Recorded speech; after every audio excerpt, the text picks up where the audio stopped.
Hello, everybody. Frank Kenny here. Thank you so much for joining us today for this Facebook Live interview. I am with Sarah Finkelstein. Am I pronouncing it right, Sarah? That's right, Finkelstein. Finkelstein. Thank you so much for coming on. We're going to be talking about retirement planning and being ready to be, have a financially sound retirement. For those of you watching, let me know what chamber you're with, where you're watching this from. Put that in the comment area. It'd be really handy. And then also, do you have a retirement plan, pension, that sort of thing at your chamber, or are you kind of out on your own? A lot of people in the chamber industry are on their own. Sarah, would you mind doing a quick little self-introduction, and then we'll kind of jump into things? Sure, absolutely. And Frank, thank you so much for the opportunity to be here today. And I hope that we will be able to share some valuable information for the audience. So I'm Sarah Finkelstein. I live in Delray Beach, Florida, but I work with Americans all over the country. I am a registered financial consultant and a registered Social Security analyst, and also author of a financial book for women. I have been serving clients, families, individuals, couples for the past 25 years. And one of the areas that I love to share information with individuals is about the what ifs that can happen to many of us down the road as we enter retirement, as we go through our retirement years, because it's important to know what those what ifs are. And those what ifs are covered in the book that I wrote a couple of years ago, which is available on Amazon. So we need to plan appropriately so we can have the best retirement possible and enjoy our retirement years without having to worry about how we're going to pay our bills. So we could really enjoy all the fruits of our labor and have a great, carefree, worry-free retirement. You know, back in the day, at least I'll speak about my parents. My dad worked at Ford Motor Company. My mom worked too, but my dad had a full-on pension and health insurance for the rest of his life. Pension took care of him, and he passed away. But then my mom's now taken care of with that pension. How common is that nowadays? Unfortunately, it's not very common. And the people who had pensions, like your dad, very, very fortunate to have those because the company was on the line to make sure that your dad got those monthly checks every single month for the rest of his life, and now for your mom's life. So now we have to be more proactive because many of us do not have a so-called pension plan at work. We need to be more proactive about our own financial futures and plan appropriately and create our own pension plan in a sense. So there are different vehicles out there that people can utilize so that they can have more of a worry-free retirement. One of the replacements to a pension plan, of course, is the 401k plan. And some companies do offer a company match. In other words, they'll match 3% or 5% of an individual's salary. And that's great because that we call free money.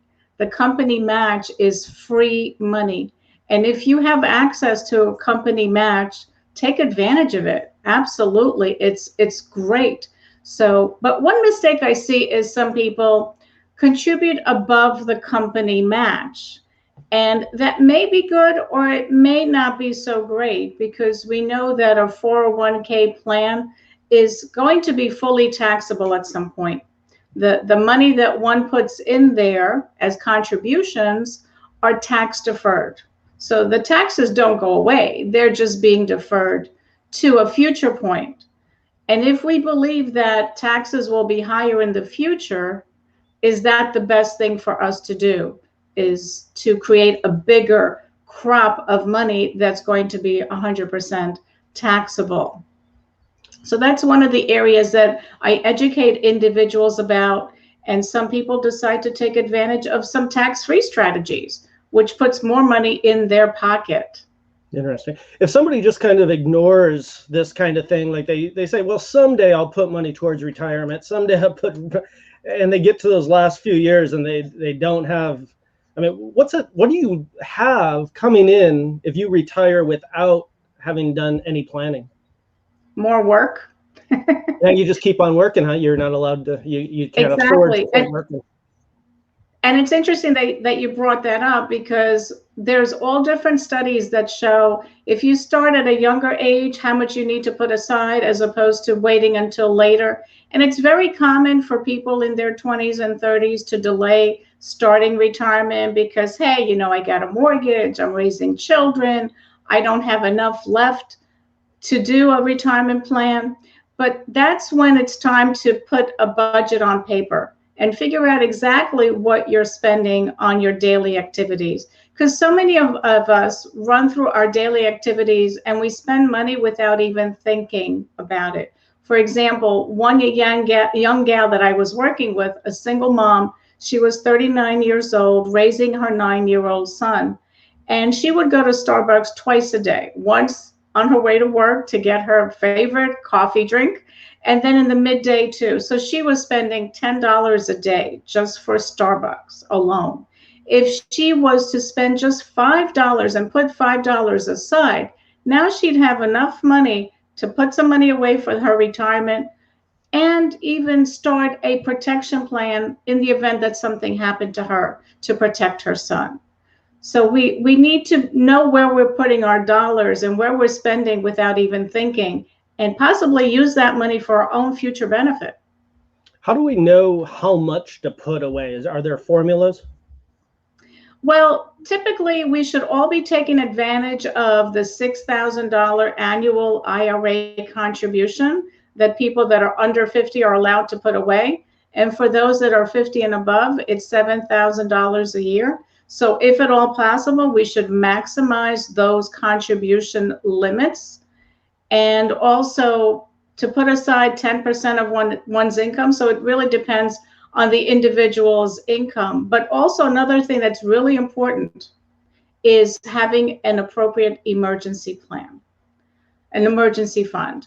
Because what happens if you don't have an adequate emergency fund and you have an emergency, how do you pay for it? Many people use their credit cards and they don't pay off their credit card right away. They linger with it. So the credit card company makes a nice profit on credit card interest rates. And some of those rates could be as high as 20%.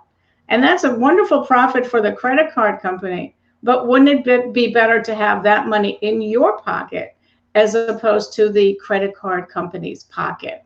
So we need to look at everything. Okay. And then what about carrying debt into retirement? Do you want to go into retirement absolutely debt-free or not? Absolutely. That is a great goal, because if we can enter retirement without debt, again, more money in our pocket. Now, some people, of course, may still have a mortgage in retirement, but with today's low interest rates, I hope that people take advantage of refis and cut down their monthly mortgage payments, and again, have more money in their pocket for saving and spending as they so choose. So yeah, definitely. And then what about like a lot of people assume that you turn 65 and you go on Medicare and all your health care needs are taken care of at that point. Is that true or not so much? No, and I'm so glad you asked that, because Medicare is a big area and I am a Medicare planning specialist. So I help baby boomers understand how Medicare works and help them get clear about Medicare so that they can make a wise decision. But Medicare is not free. Everybody has to pay a monthly premium once they go on Medicare. And there are different options available under Medicare. Unfortunately, some people are not given adequate information, or they don't understand it completely and they just sign up with a plan not knowing that they may not have a chance to make a change down the road. It really depends on what they select and their own health situation. So that's an area that a lot of people, actually in the United States, there are 11,000 people turning 65 each and every day. And they are very heavily bombarded with solicitations from insurance companies, from insurance agents. They get stacks and stacks of literature this high, and they're still very, very confused and overwhelmed. So what I do to help them is I do educational workshops to help them understand Medicare and help them save money on their premiums. But Medicare is a very important piece of retirement because it's part of one's health care. The other piece that most people are not planning for is the need for long-term care, the potential need for long-term care in retirement. And the probability of needing long-term care is very, very high. 70% of people over 65 will need long-term care. Some of them for a very short period of time and others for years. But most Americans are not planning for this. And the problem with that is that long-term care is very expensive.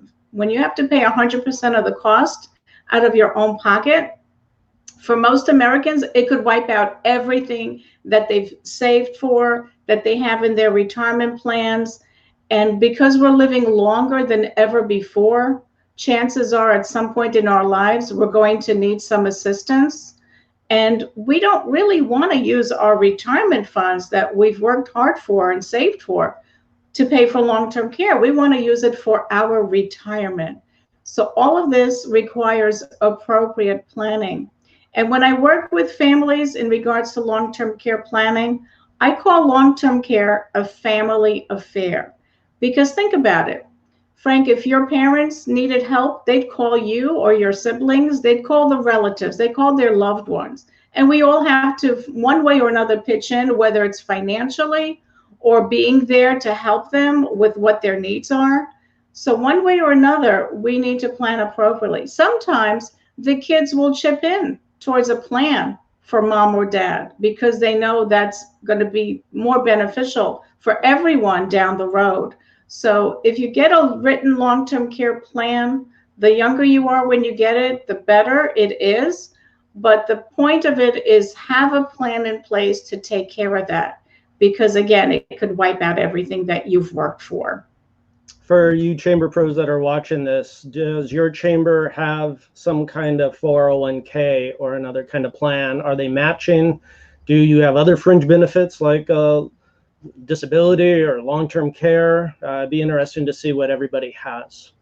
All right, Sarah, what else can people do to kind of prepare to have a nice, healthy retirement? We have to save more. And we have to be more conscious about what we're spending, because the dollars that kind of like sift through our fingers is money that we could be using to our own future benefit. Like the gal that I was talking about who goes and gets her Starbucks coffee. And I think many of us are guilty of this. We're out and about doing our errands or going from work to wherever we're going. We may stop and get something, a snack or something like that. And when we do that, we're spending money that we could be using for something else. So creating a budget on paper, I think, is very beneficial. It's kind of like when people start to realize, oh my gosh, I didn't realize I was spending so much money on X. And another area that people need to take a look at is, what are they paying for their homeowners insurance and their car insurance? Do they have the lowest deductible, meaning that they're paying the highest premium? Maybe if they haven't had an accident ever, maybe they don't need that kind of high protection.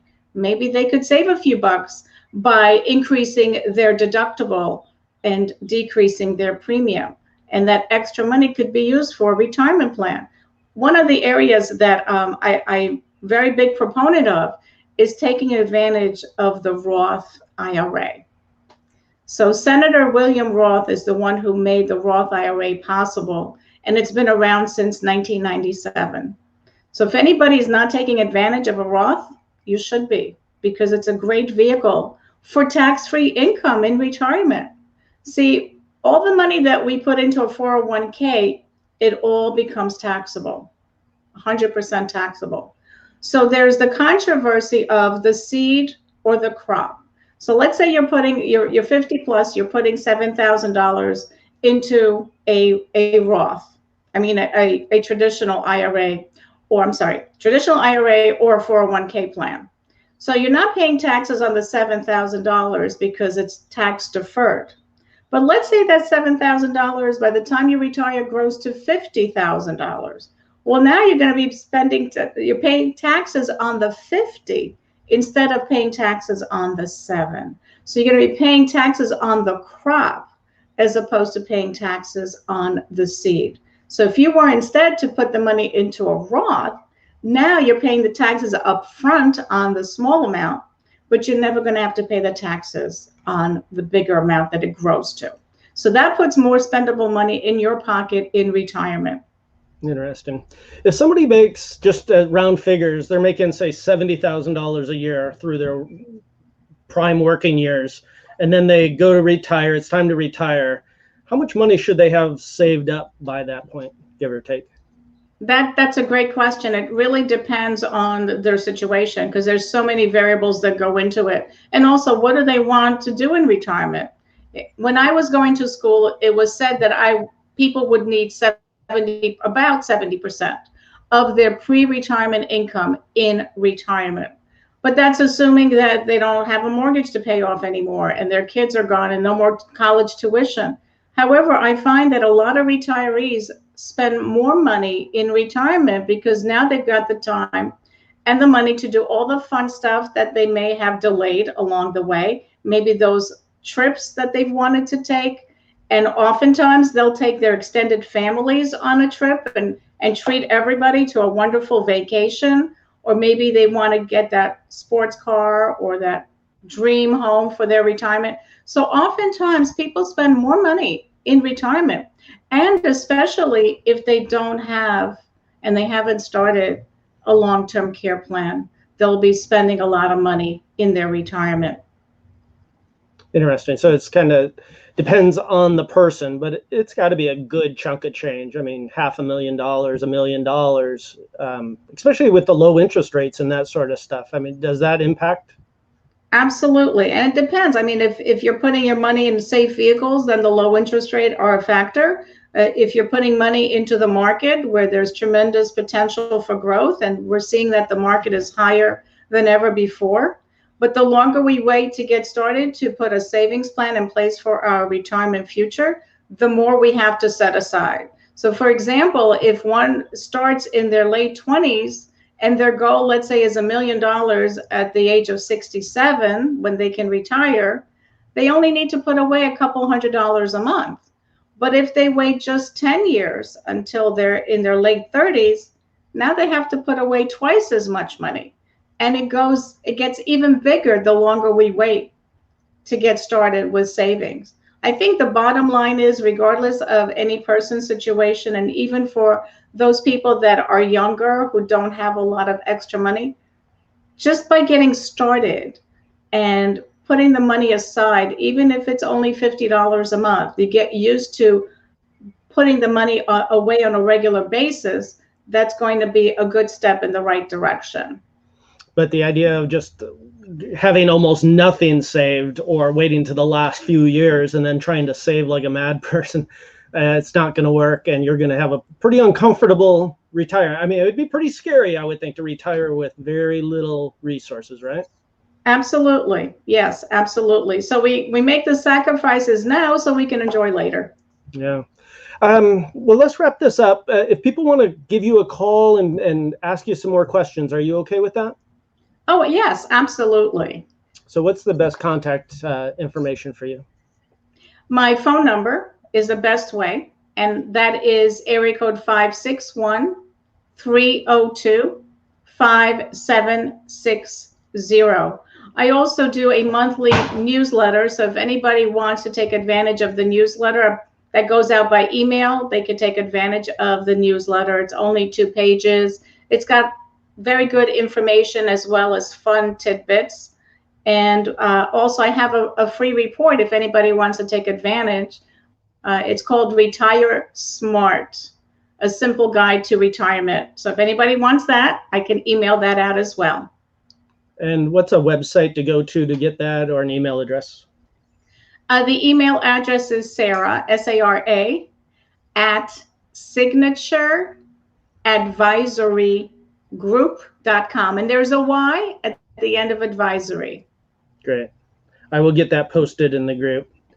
All right. Thank you so much. I really appreciate you coming on and kind of sharing like some tidbits here. We've got to make sure that people retire healthy and confident and secure. So thank you again.